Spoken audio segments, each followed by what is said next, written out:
Okay. All right. Ladies and gentlemen, this is the inaugural draft thoughts from Football Savages. I am Ben Natan. This is my co-host, Charles McDonald. Charles. And the premise of this show really is, like most groups, the draft media and the draft sphere is a very fluid conversation about players, about philosophies and drafting. And Draft Thoughts was an article that I put out the past 2 weeks, kind of going over my observations in these different players and how the media was underrating them and how Twitter was underrating them or overrating, and looking at different philosophies. And it's more just a way to vent maybe frustrations with different aspects of the draft community in terms of how we're perceiving players or like teams or stuff like that. So it's kind of like draft angst almost. But here we're going to start our first show. This is my co-host Charles McDonald, and I want to start out with a running back that I think is getting really underrated. And obviously, this is a fantastic running back class with guys like Todd Gurley and Melvin Gordon getting basically all the talk as the top running backs. But I think that a guy who really doesn't get enough press is Duke Johnson out of Miami. Personally, I think that what Duke offers dynamically, both as a runner and as a receiver, is kind of unmatched by the other running backs in this class, because Todd Gurley obviously is this phenomenally powerful, athletic runner, and Melvin Gordon is this very explosive home run threat type of running back. But neither of them really give you the receiving threat that Duke Johnson can give you. And I think that a guy like him, especially in the league today, is super, super valuable. And I don't really see what really takes him out of that first round conversation. What about you, Charles? Yeah, I'm right there with you. A few weeks ago, not a few weeks ago, probably at the end of January, I was about to put Duke Johnson as my number 2 running back ahead of Melvin Gordon. I really like what he brings out of the backfield. I like his vision, hitting the cuts. He's elusive in the open field. He's very fast, quick to see the holes. I don't really see any holes in this game besides the fact that he's small and he's had like a few fumble issues. But besides that, I don't really see what should be holding him out of at least the early second round. And I think he's pretty much on par as a running back prospect as a Jay Ajayi at least. Yeah, and I think that, and what you really hit on was how well-rounded he is as a player, because you really have no issues with him in terms of his vision, and you don't really have any issues with him in terms of his hands or his top speed, and definitely not his agility. When I was writing about him, my best comparison that I could come up with, as an Eagles fan, was Brian Westbrook, and Westbrook was this tremendous receiving back in Philadelphia for so many years, and I think that's a dynamic that he can really bring to a team.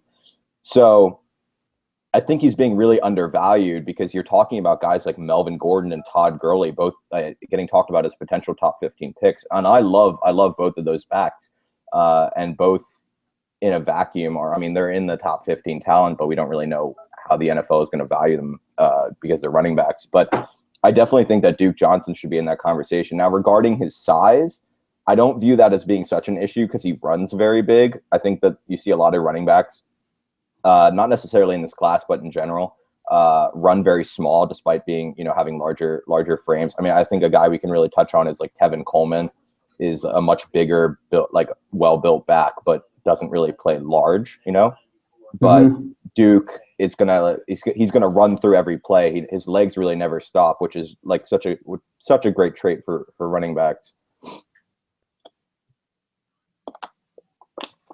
But I think, yeah, and a lot of people talk about, when scouting, they talk about having a dominant trait. But I think I think there's so much value in maybe not having a dominant trait, but being good at everything. And that, in my opinion, is what Duke brings to the table as a running back. So I think he's being undervalued. I personally think he's a first-round pick from a talent perspective. He might not go that high because of how the league values running backs, but I think he definitely should be in that conversation for top 3 running backs. Now, speaking of players who are getting underrated, we could look at the flip side of that, and players who are currently getting, obviously, in my opinion, overrated. in more the big draft community than the little like Twitter draft community is Sean Mannion. Oh, Yeah, that was my reaction too. A year ago, around this time, maybe even a little bit earlier, we heard about Tom Savage. Tom Savage was this kind of like late riser, really came out of nowhere, had 1 year at Pittsburgh, and people started talking about him all of a sudden as a potential top 50 pick, even a first round pick.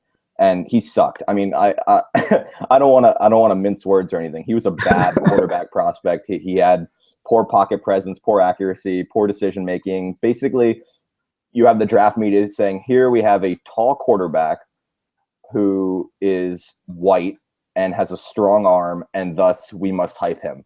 And this year, and I remember at the beginning of this like draft cycle, a lot of people were talking about who is going to be the next Tom Savage, who's going to be that late riser that just comes out of nowhere because he has all these stupid traits that the media loves. And I said it was going to be Bo Wallace because he played in the SEC. Unfortunately, I was wrong about that. I would have loved to see Bo Wallace get his day, but it's going to be Sean Mannion. And Sean Mannion, I think today or maybe yesterday, someone at ESPN said he was the safest quarterback in the draft and had him in his top 50 from a talent perspective. Now, what do you think of Sean Mannion?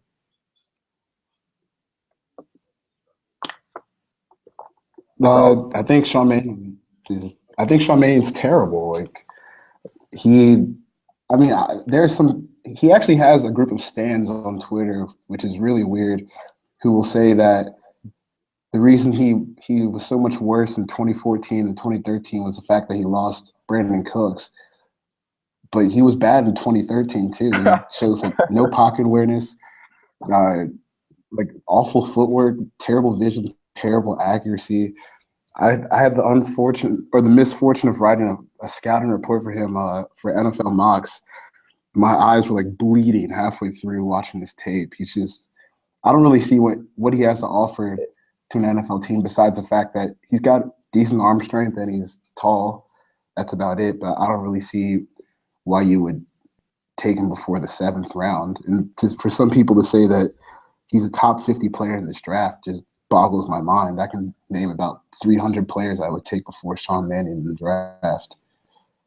Yeah, and that's the thing. He's not a good quarterback. He has decision-making issues. He's not very accurate. His mechanics aren't very good. His pocket presence isn't very good. He's not very good at reading a defense. It's just like he is a mess in every single way, except for the fact that he's a pretty big arm. And this is just the media hyping up a guy late who kind of fits into like their like prototypical what they want in a quarterback. So he's this year's Tom Savage, which means he's probably going to go a lot higher than we anticipate him going, because I don't see a point in drafting him. I don't think he's a draftable prospect. But I think this is something that we can go off on a little bit of a tangent where this was brought up, I think last week by Eric Stoner, about how if the big draft community is hyping up a guy, it's usually because they're getting information from inside the NFL that they like this guy. So if big draft, so if ESPN or guys from CBS or something like that are hyping up a guy, and in this case Sean Mannion, that makes me think that NFL teams like him a lot more than we do, which is, I mean, there's always a discrepancy between what like the smaller draft community likes versus what ESPN likes, or the NFL. So Sean Mannion very well could go. I mean, he could probably go in the first 4 rounds, but he's not worth it. I mean, he's not. And a lot of guys in this draft. I mean, another tangent would be, this is not a good quarterback class. You have 2 guys, in my opinion, in this class who I could say these guys are going to be good starters, and I don't really have any reservations about that with Mariota and Winston.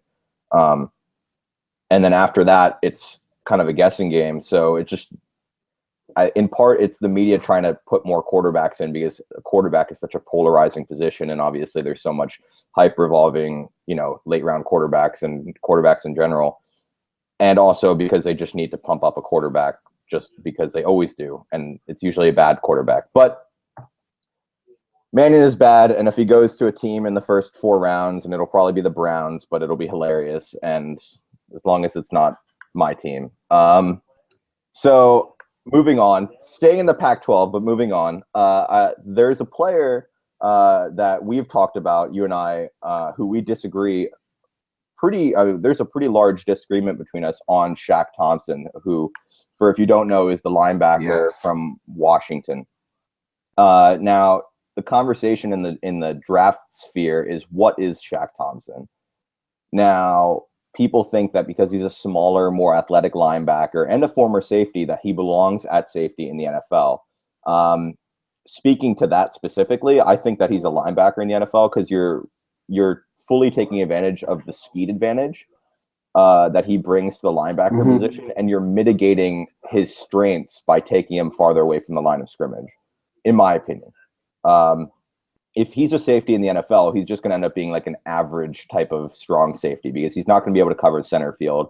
You're going to have him in the box anyway. It doesn't really make sense to just label him as a safety. When you have him at linebacker, you have him as this incredibly versatile, very athletic linebacker who can cover, who can come downhill, who can, cover the slot, work in nickel and dime packages. I mean, he stays on the field all the time. He's a weapon when he's at linebacker, and taking him farther away from the line of scrimmage really mitigates the advantage that he brings to the field. But I know that you and I have different opinions on how good Shaq Thompson really is. So how would you expand on your side of this? Well, I think Shaq Thompson is good, but I don't really see the point where you would spend a first-round pick on him. I'll agree with you on everything you're saying. Where he's, you stick him at 4-3 will outside linebacker. He's already probably one of the most probably the most athletic guy on your defense if you're running a 4-3. He'll be able to cover tight ends, running backs, maybe even some slot receivers. But what my biggest issue with him was he didn't really disengage with linemen very well. I thought he got swallowed up at the point of attack. I thought he was a bit passive at the point of attack, which I know that's something that's really big for you and me. I didn't really see the value in him as a first-round pick. But I think if you were to take him in the mid to late second round and you're willing to give him time to develop to playing against NFL-sized linemen, NFL speed linemen, and just working on his disengagement technique, I think you can have like one hell of a linebacker who's already adept in the coverage game because of his experience as a safety. And then he plays some linebacker too. So if you can just keep developing his run attacking skills, I think you could have a really good player. But I don't think he's developed enough yet to be a first-round pick. Something I saw a while ago on Twitter from, I think it was Joe Goodberry, who's a phenomenal evaluator, by the way. He referred to Shaq Thompson as the Tyrann Mayhew of linebackers, which I think is I think that is like such an awesome analogy because it really defines the aggressive nature that he kind of brings to the game. He's incredibly aggressive, always around the ball, always looking to create a turnover. And sometimes I think that brings in a high variance factor where maybe he's overshooting something occasionally, or sometimes he's kind of like waiting for the ball to pop out. I kind of see that sometimes with him, but the playmaking aspect that he brings to the field as a linebacker, I don't think can be understated. I think that he's going to make splash plays, and he's going to make a lot of them. Just because he has that aggressive, like almost a ball hawking mentality at linebacker. And I think that his size and the whole getting swallowed up thing is, that is the concern with him, in my opinion. But even so, I think that his speed that he plays with kind of helps him avoid that. And like you said, if you're putting him in a position where he can kind of flow to the play, like a weak side linebacker, I think that really maximizes his strengths. So maybe he's a little bit scheme dependent, but I just think the way he plays and the gifts that he has makes him almost invaluable as a linebacker, and really more so than any other linebacker in this class. I don't think you really have another linebacker who has his combination of that aggressive ball hawking mentality and the actual athleticism that he brings to the field. Mm-hmm. And I guess a guy who you could have in that conversation would maybe be uh, Stephon Anthony from Clemson, and he probably has more size that teams would like, and he's probably a lot stronger. But I don't think he's as mentally sound as Shaq Thompson. I think Thompson is a very nuanced player and really knows what's going on from play to play. But at the same time, he probably needs to know when to take a play instead of like trying to create a play. You know what I mean? Yeah, I know what you mean. Yeah, more, don't kind of sit around and hope that you can get a good shot at the running back so you can pop the ball out. Just get the running back kind of thing. And I think that is kind of confused with timidity at the linebacker position for him, where I think it's just him trying to make a big play, which is kind of a dangerous, probably the downside to that playmaking mentality. But overall, I mean, I mean, I don't like making vertical boards, but if like I made a top 32 last week just to kind of paint a picture of how I think this class stacks at the top, and Thompson was my number 3 player. So I mean, there's obviously a discrepancy in how we view him, but I think it's more of a philosophical thing in terms of what you want from your linebackers.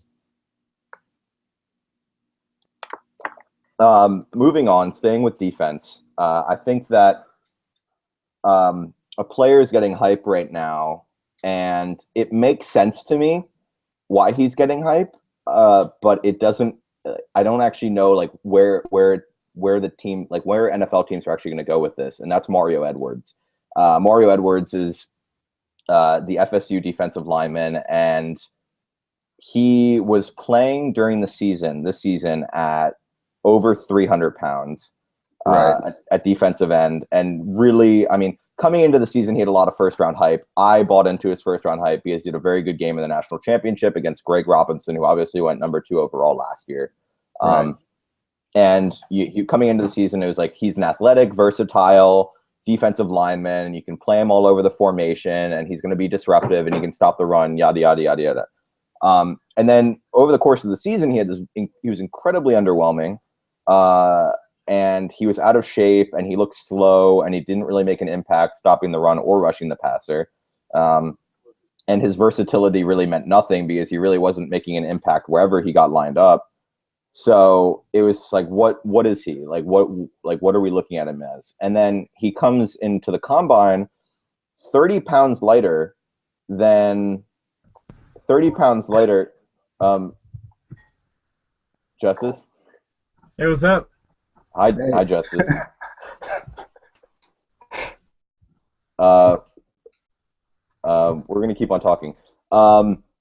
He comes into the combine 30 pounds lighter than he was playing at, and he has this ridiculously good combine, and which leads a lot of people to believe that he's like a lot better than he actually is because he tests so well.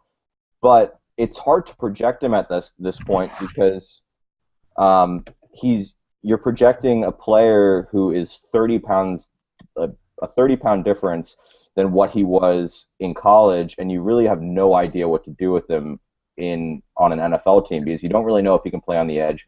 He's probably too small to play 5-tech or play defense, play 5-tech or play defensive tackle, like a 3-tech or something. And it's just a really hard projection. So what are your thoughts on that?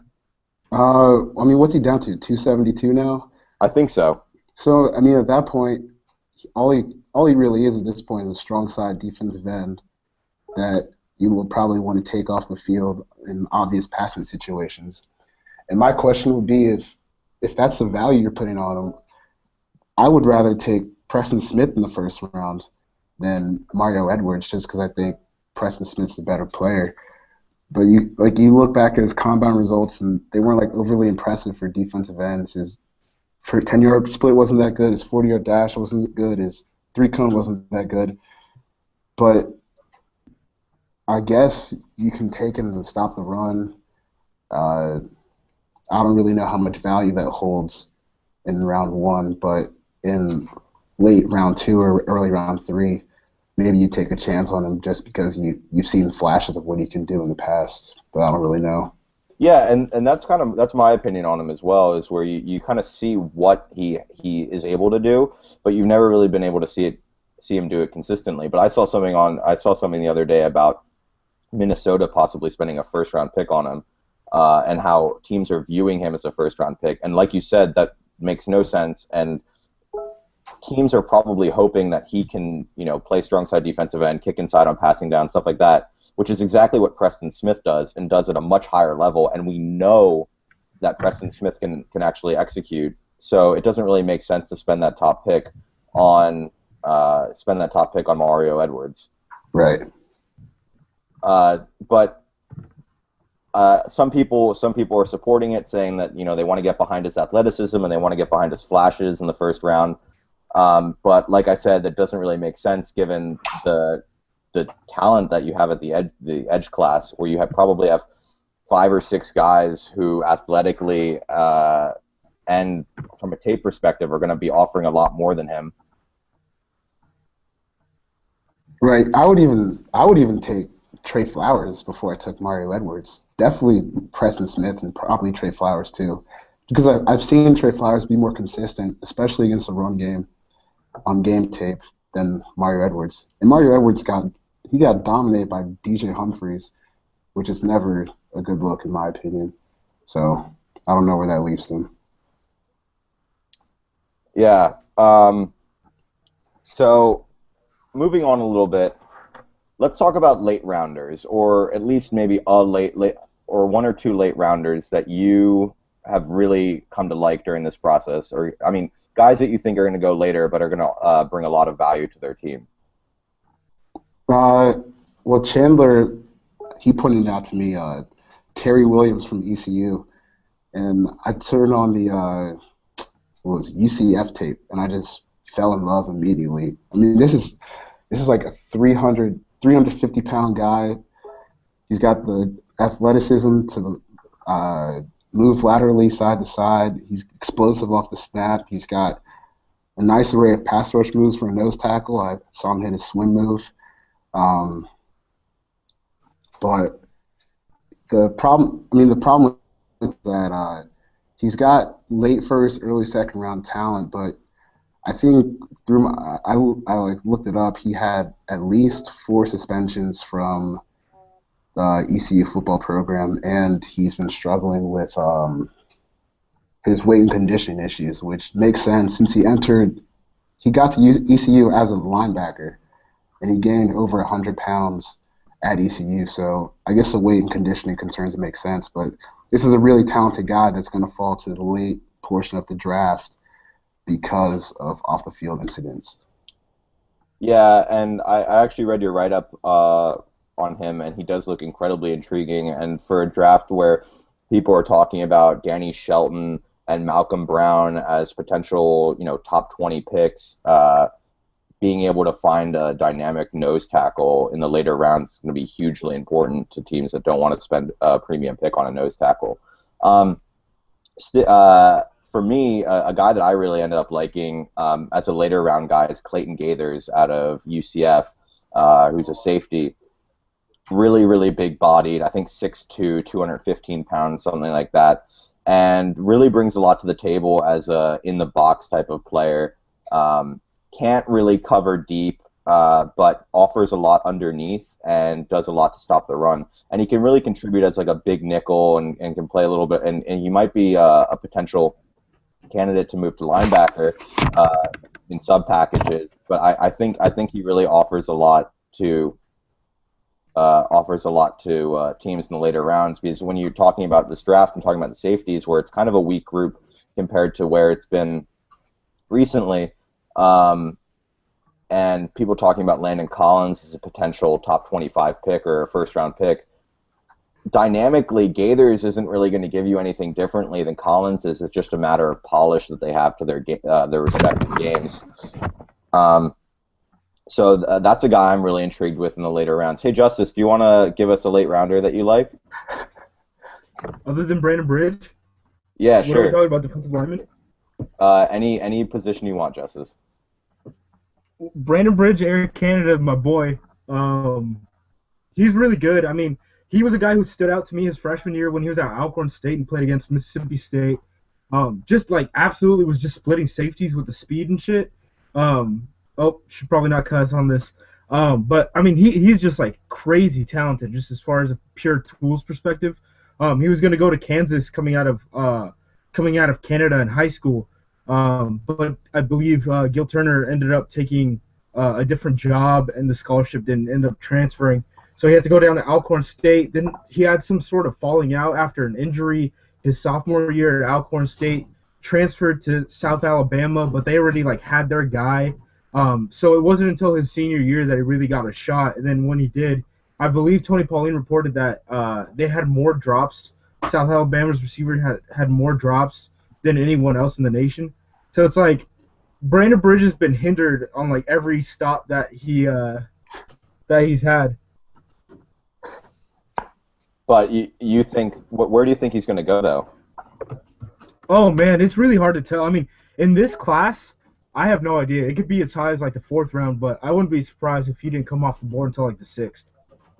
And aside from Bridge, do you have any guys that you've watched that you think are going to be values on day 3? As far as like any position is concerned, Yeah. Who? It depends where Anthony Chickalo goes, right? Like Anthony Chickalo's a guy that I really like too. He's the guy who is playing 5 tech for Miami, who should probably be playing like defensive end in a 4-3 defense. And at the Shrine game and at the Combine, he really showed that. Then my boy Marcus Rush from Michigan State, who's like kind of baby. He's like every part of Vic Beasley that doesn't include like closing speed is what Marcus Rush is at this point. I'm a huge fan of him. Frank Clark's probably going to go day 3 for a multitude of reasons, but you know he's a really talented player too.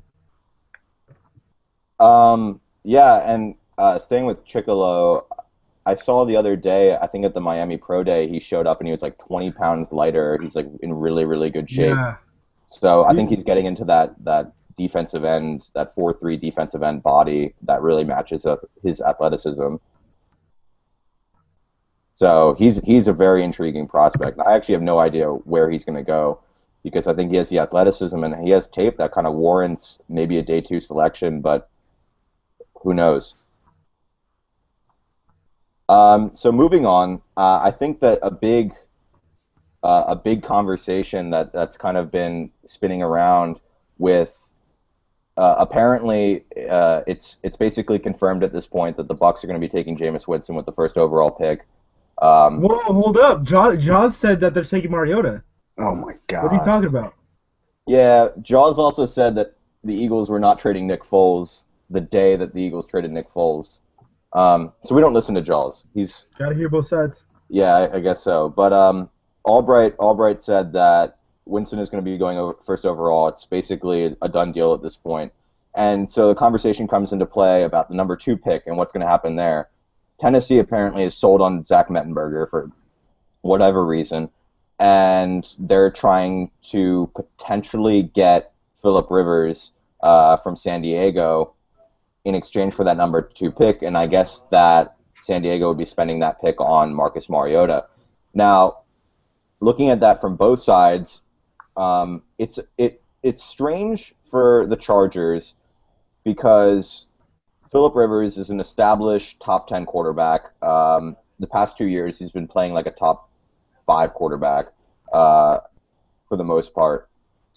And he's in the last year of his contract, but instead of paying him or trying to lock him up, they're going to try to trade him for the number 2 overall pick.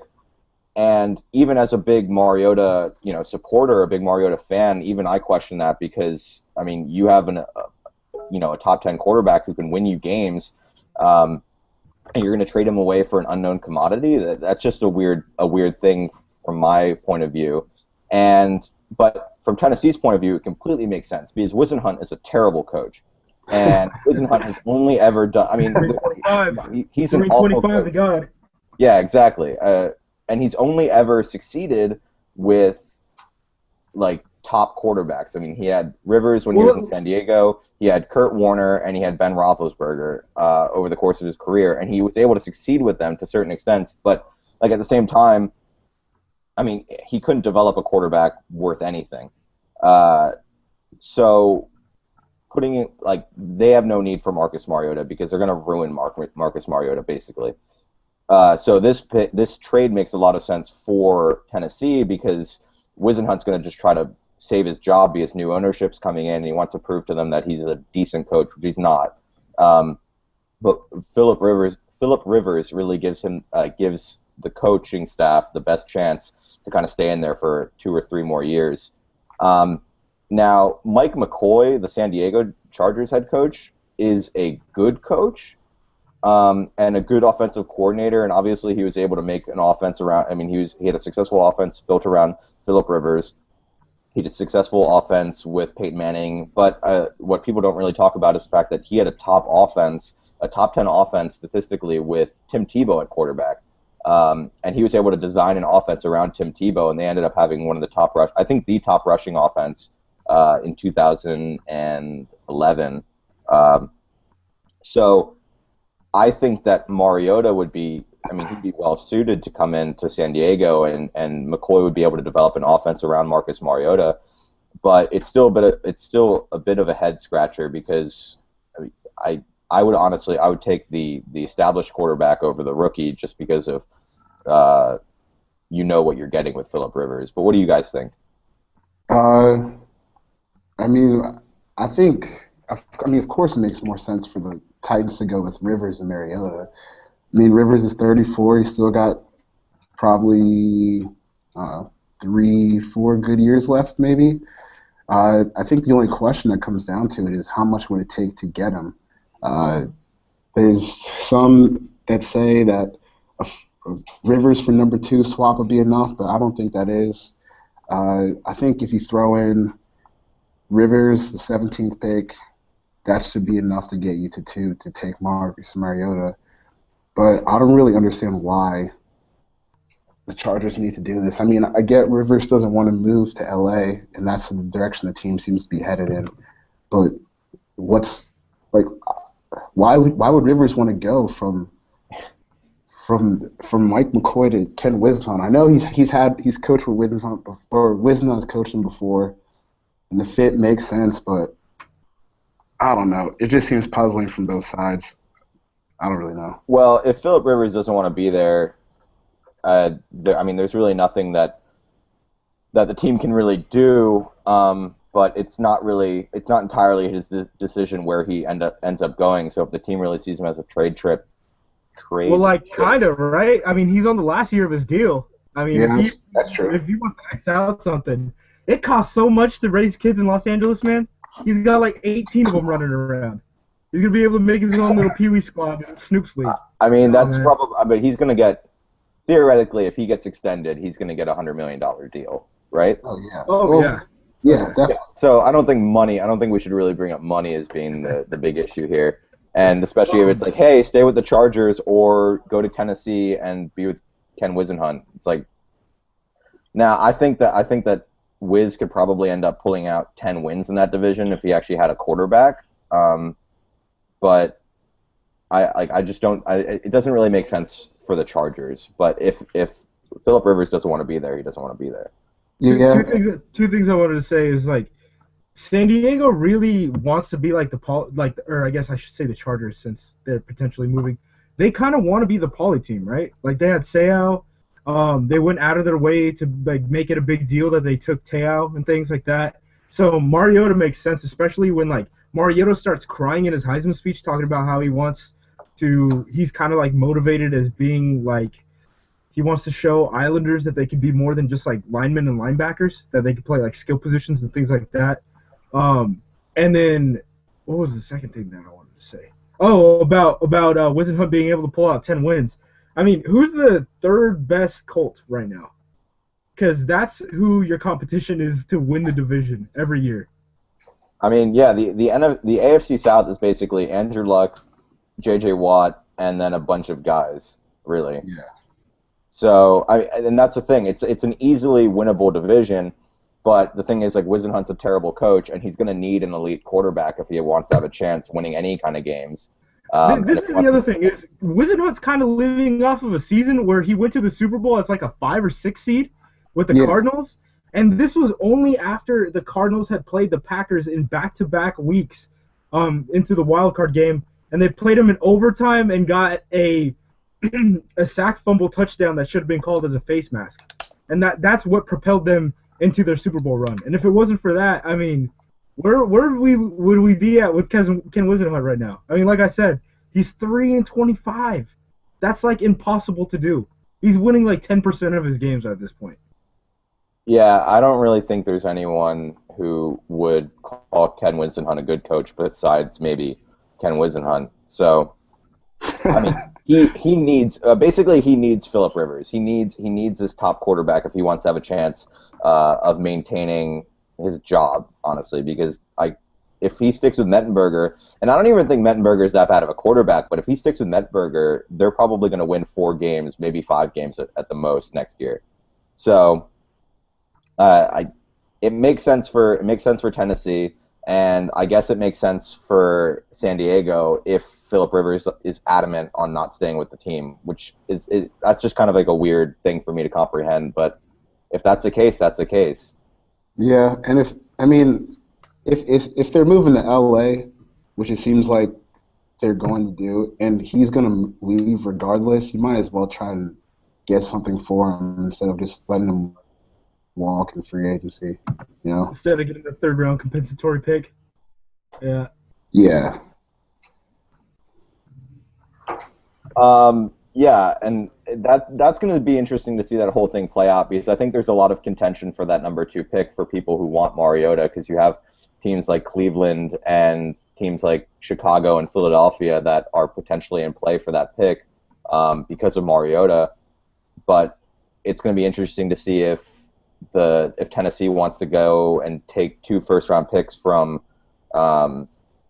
the Browns, or they want Phillip Rivers, and they might actually have to give up more than the number 2 pick to get Phillip Rivers. So that would be that whole thing is going to be very interesting to see pick up. So looking at the questions that we got on Twitter today, starting with someone wanted to really know our opinions of Arik Armstead, and Arik Armstead has been getting a lot of talk recently because of kind of the value of like getting Leonard Williams with the number 3, like top 3 versus getting Arik Armstead top 15 or top 20. So starting with Charles, what is your opinion on Arik Armstead? I mean, for me, I think the sky's the limit for him, really. He's already shown the ability in college that he flashes. He flashes times where he's just purely dominant. I mean, one play that really sticks out in my mind is the bull rush against FSU against Trey Jackson, where he just bulled him right into Jameis Winston's lap and forced him to flush the pocket. I mean, if you can get plays like that on a more consistent basis, we're talking about a guy that should easily go in the top 10. But the only problems I really had with him were sometimes he stands up too high in his stance, and towards, I guess, like in the second half of games, he seemed like he was a little bit out of shape. But those are 2 things that I think are extremely coachable. And for a 290-pound defensive end tackle, 5-tech, he's already shown impressive strength, and he hasn't even hit the NFL strength and conditioning program. And he's also either 20 or just 21 years old, so he still has a lot of room to grow into that body. The sky's the limit for him. It just depends how bad does he want it and if he falls into the right situation. I think Chicago at 7, which has been getting some buzz lately, would be a really good landing spot with John Fox and Vic Fangio. I think that'd be a perfect spot. He could be a great player in this league. That's what I think, at least. And Justice, what do you think about Arik Armstead? Well, I agree with Charles. I mean, yeah, him and Vic Fangio. I mean, Fangio runs a definitive scheme, and if the edge rushers, like if the early edge rush run is gone, and White and Cooper are out, it wouldn't surprise me if he was to pick at 7, and that's where I mocked him in my last mock, and that was probably like the most like shocking pick, I guess, that people would say. I think his floor is probably San Francisco, because even there they have to replace a bunch of guys on that front line. Um, Man, like he's Calais Campbell as a prospect, but Calais Campbell put in a lot of work in the league. And I know Armstead's really young, but his brother played in the NFL and basically got a second round contract with the Patriots after he led the CFL in sacks. After he had his heart issue at USC. He's only 20, but his dad like trains NBA players on in the off season and stuff like that. So it's not like he hasn't had the opportunities. I mean, damn, his defensive line coach when he got there is now coaching in the NFL.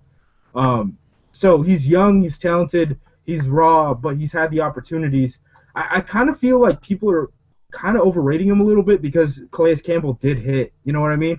Like he's the mold of Calais Campbell, and he did hit. But I mean, that you can't count on that. You know what I mean?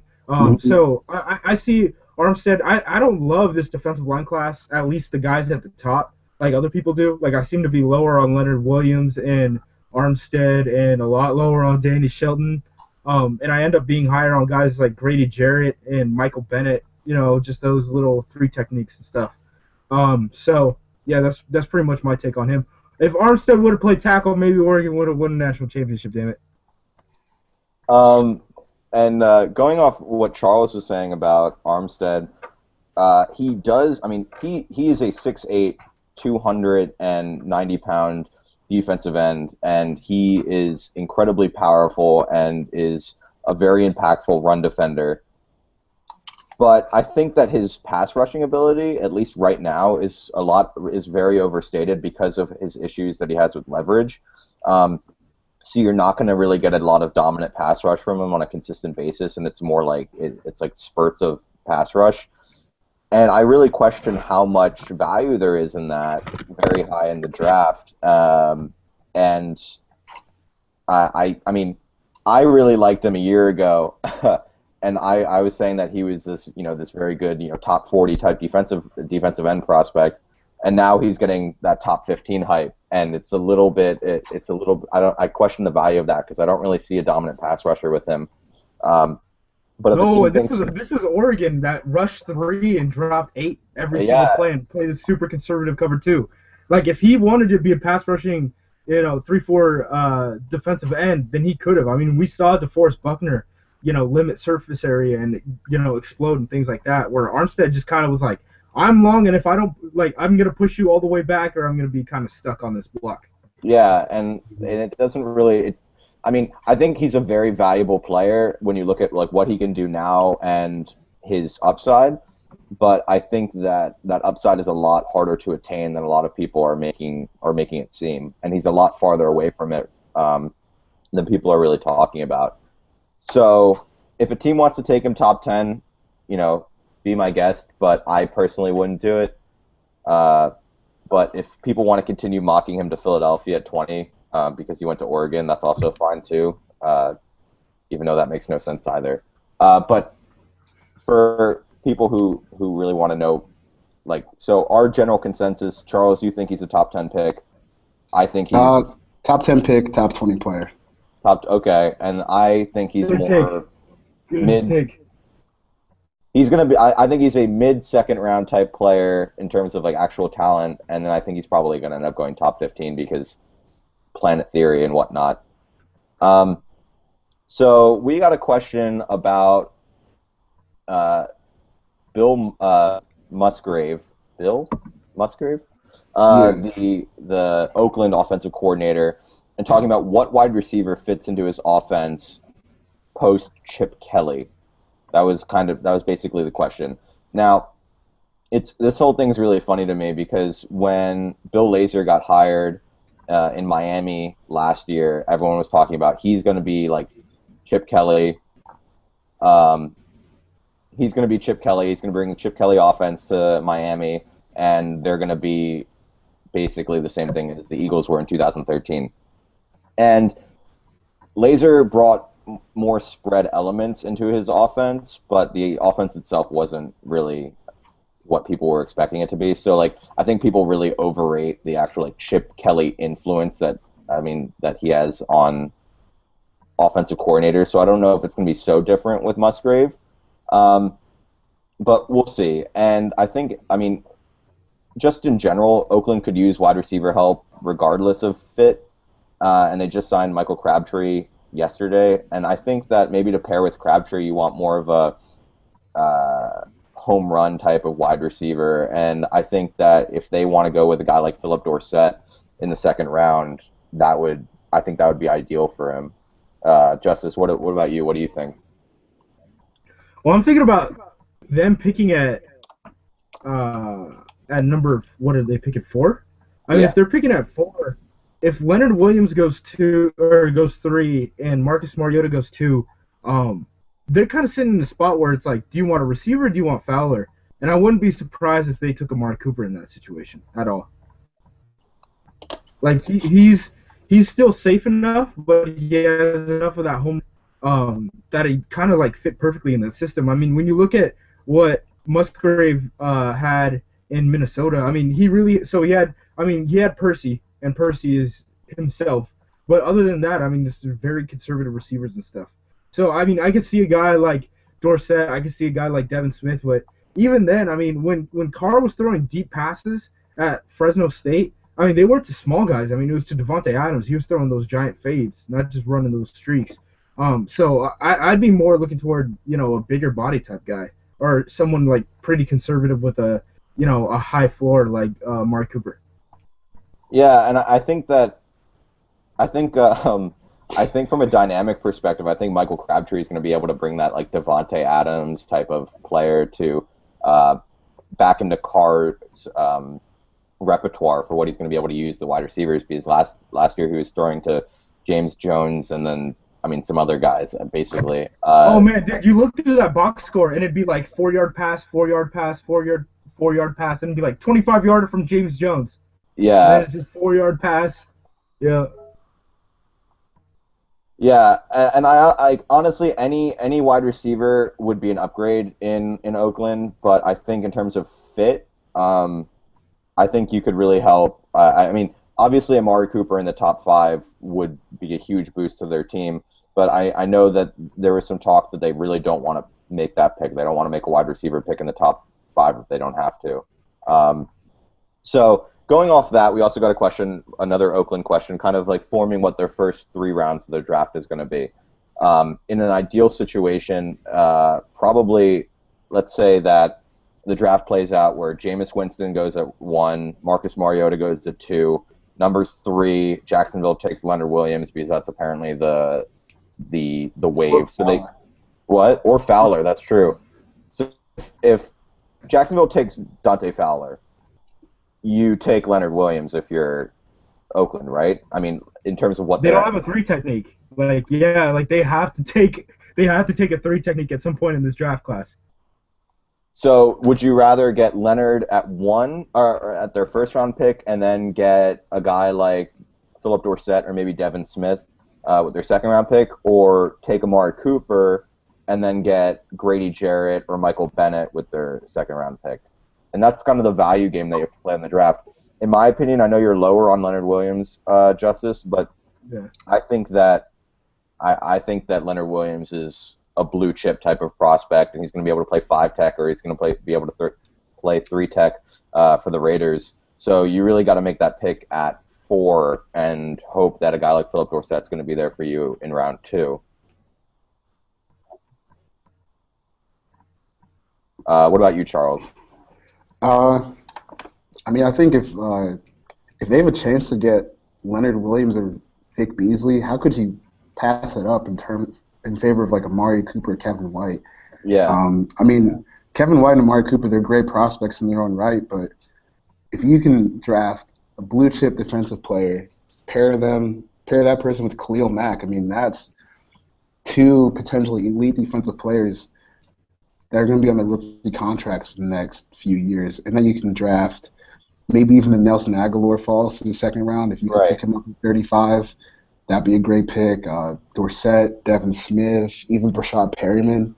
I just think with the rules in the NFL today, it's so much easier to pass that you don't really need to spend premium picks on receivers when you can upgrade your team like either in the front seven or among the offensive line. Just doesn't really make much Yeah, sense. exactly. And I said this last week in my column base, and I said bad teams don't become good by taking wide receivers in the top five. And if you have potential to upgrade your trenches, if you can take a Leonard Williams or Vic Beasley or even a La'el Collins, just someone who can beef up your trenches, and you pass on them for a skill player, I mean that's just a recipe for disaster because your skill players won't matter on offense if you can't protect the quarterback, or your skill players won't matter on defense if you can't get after the quarterback.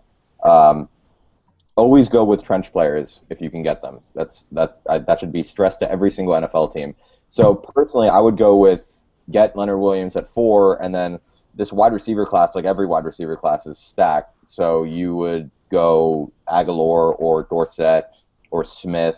I mean, there's so many options for teams at that pick in the second. Like so many options at wide receiver for teams in the second round. It doesn't really make sense to spend a top 10 pick on a wide receiver, despite the fact. I mean, and this isn't taking anything away from Amari Cooper or Kevin White. They're both very good wide receiver prospects in their own regard. It just doesn't really make sense for Oakland to spend that top pick on them.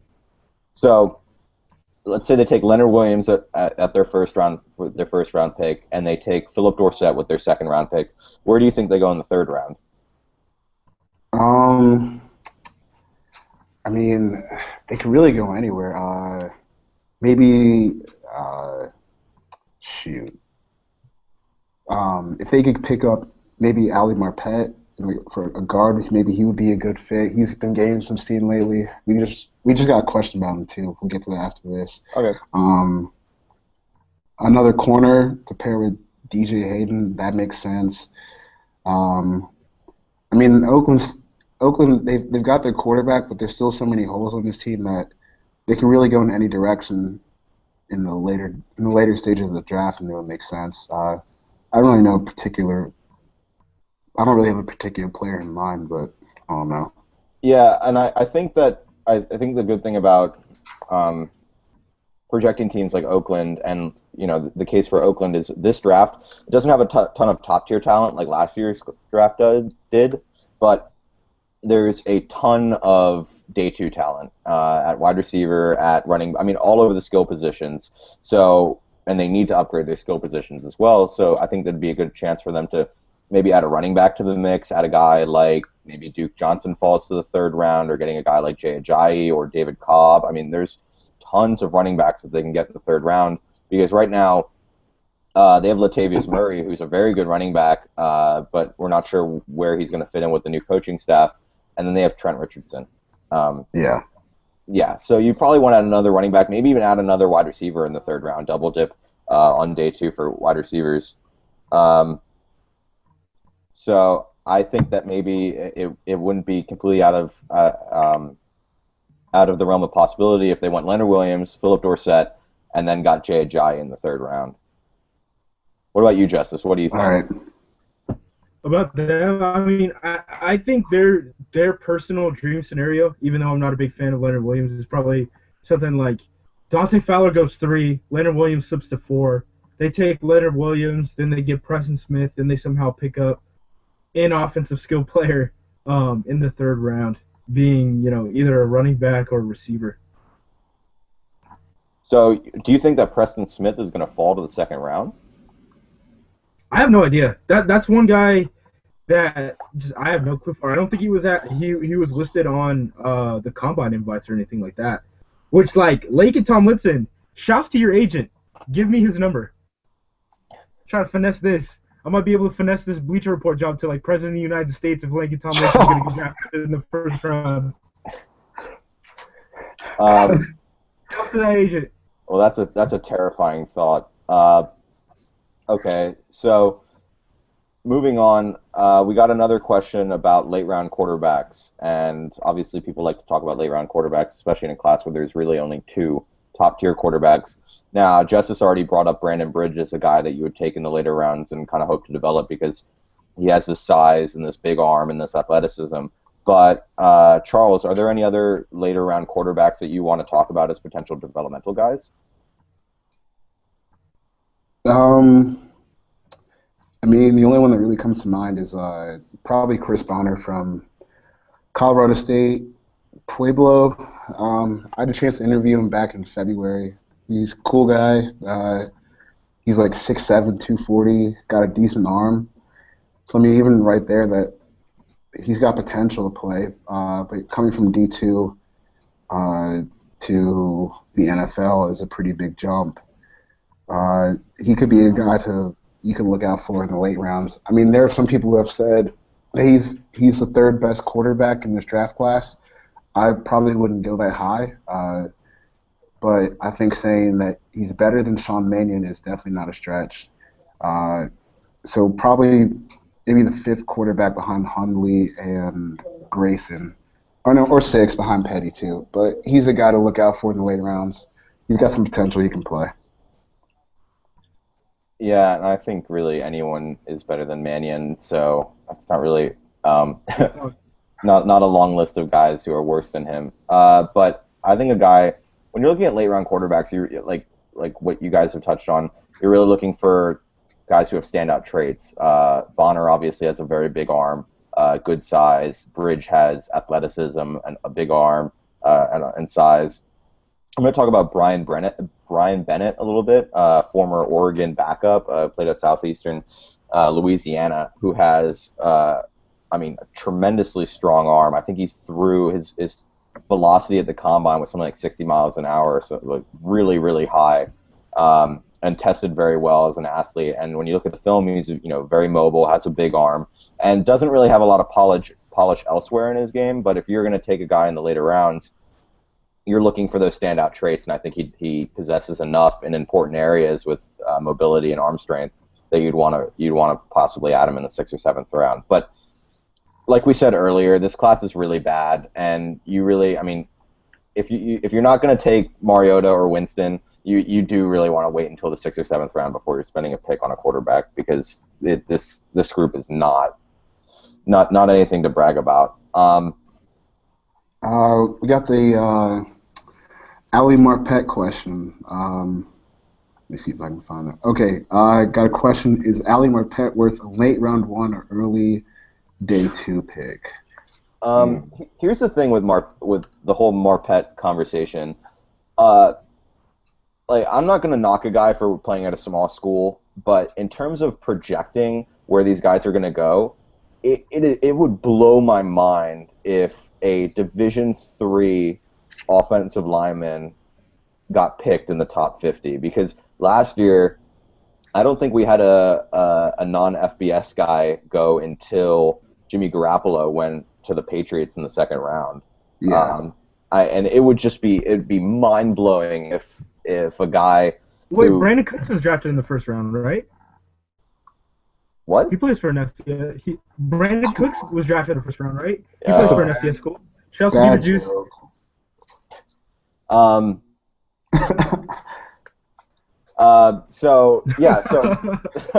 Sorry, and Marpet is a good player. Y'all gonna kick me off yet, or? No, not yet. We're keeping you around to make us look better. Marpet is a good player, and he tested really well, and he looked good at the Senior Bowl, and he kind of checks all the boxes. But I think that spending a 1st round pick on a guy like him, or even a really early day 2 pick, is a little bit rich for me. I would want to wait until mid day 2, so like early 3rd round. So I think that's a little bit ridiculous. I think that his hype is kind of it's not kind of strange. It's very, very strange. Not because he's a bad player. I don't want to say he's a bad player, but it just I can't see the NFL taking a Division III guy this high when the highest they took a non-FBS player last year was, I think, in the 50s, in the late 50s. So I like Marpet. I think he's a good player. I don't think I would take him with a 1st round pick. Yeah, I'm kind of with you there. I mean, this is a guy that I really want the Falcons to draft too, because he'd be a perfect fit in his own blocking scheme. He's very athletic for a guard, but a D3 player in the 1st round. Yeah, I couldn't get on board with that, and I think that a lot of his hype might also be rooted in the fact that there isn't a lot of impressive interior linemen in this class. Yeah. And that's probably why. I like Laken Tomlinson, but A lot of people don't. But him getting invited to the first round or getting invited to Chicago to the NFL draft might have to do with the lack of depth in this class, and teams might be reaching for interior offensive linemen. We'll see. Another question that we got, and it's kind of more of a broad sweeping question, is what player are we positively saying of the wide receivers, offensive linemen, and defensive linemen, including edge players, will be the best pro in 5 years? Charles, do you want to start? Are we picking from each position group? Yeah, wide receiver, offensive line, and deep. So one player from each group. Who do you think is going to be the best pro in 5 years?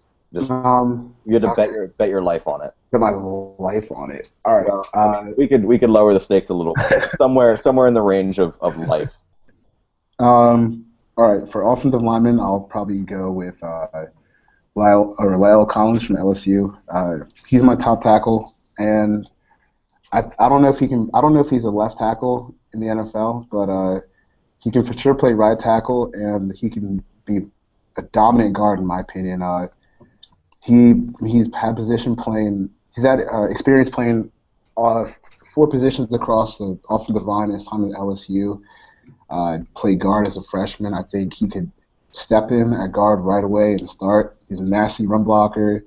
Shows pretty good feet and pass protection, which would be great for a guard. And I think he still has room to get stronger too. He only put up I want to say 21 bench reps at the combine, so there's definitely a lot of room for improvement there. And you look at a guy like Zach Martin last year. He got so much bigger and stronger through his first year with Dallas, and really helped him turn into this huge road grading run blocker. And I really think that's the same path that Collins could take once he gets to the league. For defensive linemen, I'm going to go a little bit off the books here. I know Justin's going to like this. Carl Davis from Iowa. I would not be surprised to see him be the best defensive tackle from this group. He's so good, and he's still learning the position too. He's a better athlete than Leonard Williams. He just needs to get more consistent with his technique. But even now, he's already a dominating presence on the defensive line with still pretty raw technique. So if you can hone that, technique down, get him to focus, concentrate, work harder, I think this is a guy that could be probably one of the top 10 defensive tackles in the league if we're talking about 5 years from now. Wouldn't be surprised at all. Receiver, this is tough because there's so many good ones, but I'm just going to play it safe and go with Amari Cooper. He's just such a good route runner. That'll help him from day one. Very fast, explosive after the catch, good hands. I think he's already ready from day one, but I just think he can keep growing and expanding into his role as an NFL wide receiver. What was the other position? It was just offensive line, defensive line, and wide receiver. So, what about you, Justice? I'm gonna pick the same offensive lineman. I mean, Lyle's my top offensive lineman in the class. Scherf is probably safer, but I mean, Lyle could play left tackle. He's gonna be able to absolutely road grade guys. At receiver, man, it kind of depends on if I'm betting on my life, it just comes down to if Dorial Green Beckham is gonna stay clean off the field. Dorial Green Beckham to me is by far the best receiver in this class. He runs speed outs at 6'4" and his weight. That doesn't really happen. He can be amazing in my opinion. And then if we're talking about defensive linemen, I mean it's got to be Vic Beasley, right? It's at the point where I'm Vic Beasley guy because I have him ranked number 1. I thought he should have gone to Atlanta last year if he would have declared. I mean Vic Beasley's floor is Bruce Irvin and his upside is Von Miller. Eric Stoner was texting me, what was it, last night? And he's like, yo, I'm watching the Oklahoma Clemson game right now. And I was like, yeah. And then, yeah, he just sent me a link to the Von Miller LSU tape. And he's like, these are the same players. It's like, I've been trying to tell people for I don't know, the past 20 months.